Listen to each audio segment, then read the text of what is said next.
was driving a truck, which I wasn't supposed to be. I was a salesperson, you know, and anyway, we were delivering.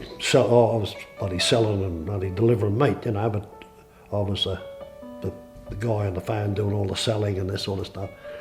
And we were getting bigger and bigger and bigger, and the guy, I had two good. Bunny was one driver, and we had a couple of drivers, you know, delivering meat all over the place, and it was getting we just couldn't do it. We needed another truck or another driver, but the guy I was working for, he said, no, just do what you can with what you got, like, you know. So I'm working blokes around the clock, more or less, you know, and it was just too much. So I just said to this guy, look, there was this stuff that wouldn't fit on his truck.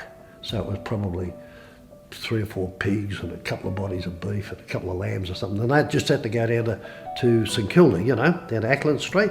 So, look, I'll do that for you, you know. I'm only going to be gone a little bit of time, and I'll have the truck back. And anyway, no, it's a spare truck, I beg your pardon. And it had been down the yard and it hadn't been used for a while, and I grabbed that and I'd done this just to help him out, you know. And anyway, the bloody truck boiled on the way down North Road. It got hot, and so I'm running up on the nature, it's not a nature strip, it's a huge big headland, you know. I don't know whether you know North Road, it's huge, you know. So I've run the truck up, it's the truck's almost on, there's only the wheels, you know, the drive wheels on the road.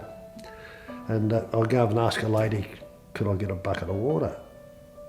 And she's, yeah, okay, so she brought me out a bucket of water. I take it out and I'm filling the radiator, and the next thing I'm flat on my back, you know, there's a bloody, this huge bloody furniture van and a car collided behind me, and the trucks hit the back of the truck that I was filling, you know, and the front of it hit me in the stomach, and it perforated the bowels. Give me decent sort of a knock, you know. So they took me to hospital, and the Alfred Hospital it was, I'll never forget it. The people talk about being on trolleys, you know, and this is way back then. And I'm on this trolley, and I say, can I get I'm in terrible agony because all my bowels perforated, it's in a mess, you know. And I said, can I get a needle or something for the pain, or some tablets or something? And they said, no, we've got to wait for the specialist. I said, but what, can you just give me something for the pain? They said, we can't give you anything until the surgeon sees you, you know. And they can't, you know, they've got to ring around to try to find someone, to bring somebody in. And because they had nobody in the hospital to do this type of job, you know.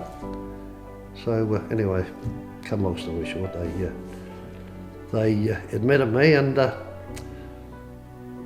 they cut section of the small bowel and the large bowel, quite a lot of that, and so something that probably should have been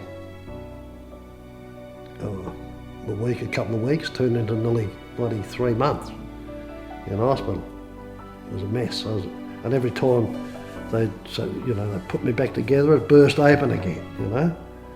Everything seemed to go wrong. Whatever could possibly go wrong went wrong. But anyway, I got out, and was only out of hospital.